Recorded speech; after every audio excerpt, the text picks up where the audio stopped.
President Obama meeting with his new defense secretary. He's making remarks about Benjamin Netanyahu's speech today. Let's listen. Other parts of the region, he'll be giving me some impressions about how we're planning our drawdown and transition in Afghanistan, and talk about some other regional issues. One issue that we will be discussing is Iran, and obviously that's been a topic of great interest today, so let me just make a couple of comments on that. I did not have a chance to watch Prime Minister Netanyahu's speech. I was on a video conference with our European partners with respect to Ukraine. I did have a chance to take a look at the transcript, and as far as I can tell, there was nothing new. The Prime Minister, I think, appropriately pointed out that the bond between the United States and America is unbreakable, and on that point I thoroughly agree. He also pointed out that Iran has been a dangerous regime and continues to engage in activities that are contrary to the interests of the United States, to Israel, and to the region. And on that, we agree. He also pointed out the fact that Iran has repeatedly threatened Israel and engaged in the most venomous anti-Semitic statements, and no one can dispute that. But on the core issue, which is how do we prevent Iran from obtaining a nuclear weapon, which would make it far more dangerous and would give it scope for even greater action in the region, the Prime Minister didn't offer any viable alternatives. So let's be clear about what exactly the central concern should be, both for the United States and for Israel. I've said since before I became president that one of my primary goals in foreign policy would be preventing Iran from getting a nuclear weapon. And with the help of Congress and our international partners, we constructed an extraordinarily effective sanctions regime that pressured Iran to come to the table to negotiate in a serious fashion. They have now been negotiating over the last year, and during that period, Iran has, in fact, frozen its program, rolled back some of its most dangerous, highly enriched uranium, and subjected itself to the kinds of verifications and inspections that we had not previously seen. Keep in mind that when we shaped that interim deal, Prime Minister Netanyahu made almost the precise same speech about how dangerous that deal was going to be. And yet, over a year later, even Israeli intelligence officers, and in some cases members of the Israeli government, have to acknowledge that, in fact, it has kept Iran from further pursuing its nuclear program. Now, the deal that we are trying to negotiate, that is not yet completed, would cut off the different pathways for Iran to advance its nuclear capabilities. It would roll back some elements of its program. It would ensure that it did not have what we call a breakout capacity that was shorter than a year's time.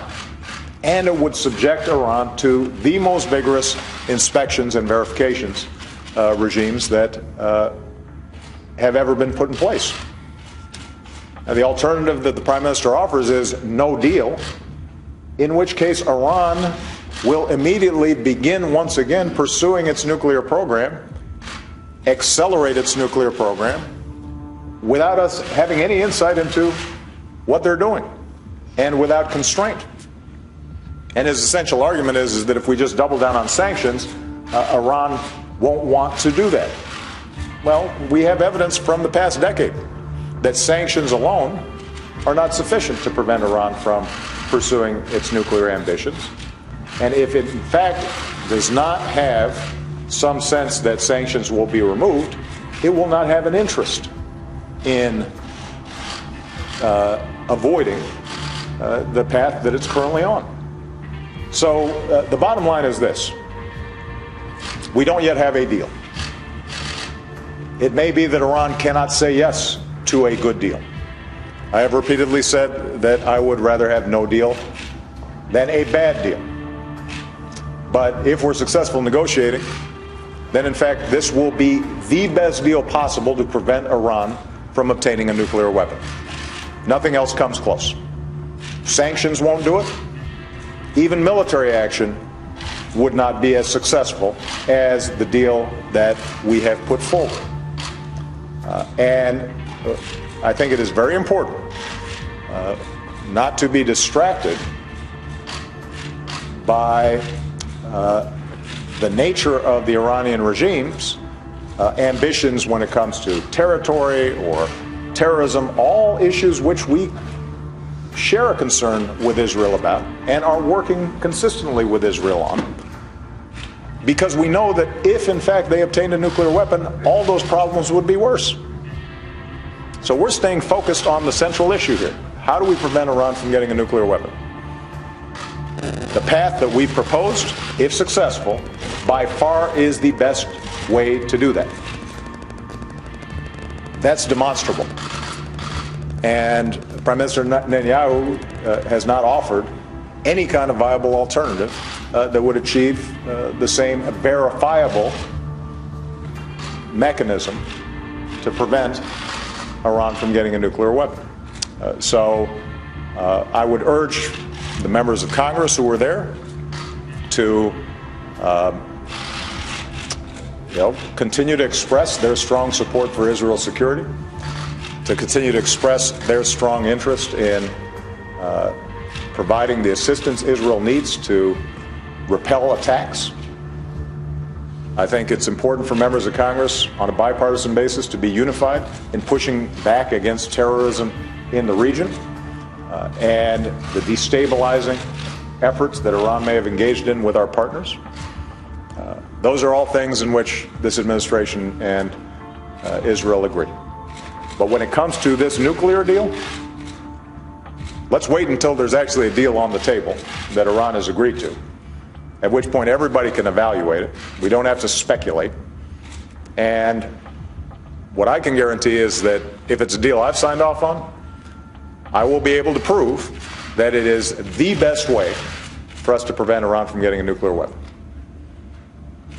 And for us to pass up on that potential opportunity would be a grave mistake.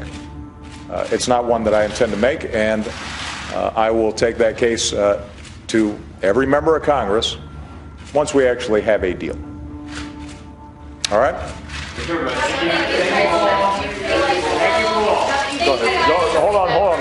Hold on. I'll take one question from Julie. Go ahead. Now that you've had a chance to read the Prime Minister's remarks, at least, do you feel like the speech he gave was appropriate considering his upcoming elections and the upcoming deadline? And you also talked to other foreign leaders today in the call on Ukraine.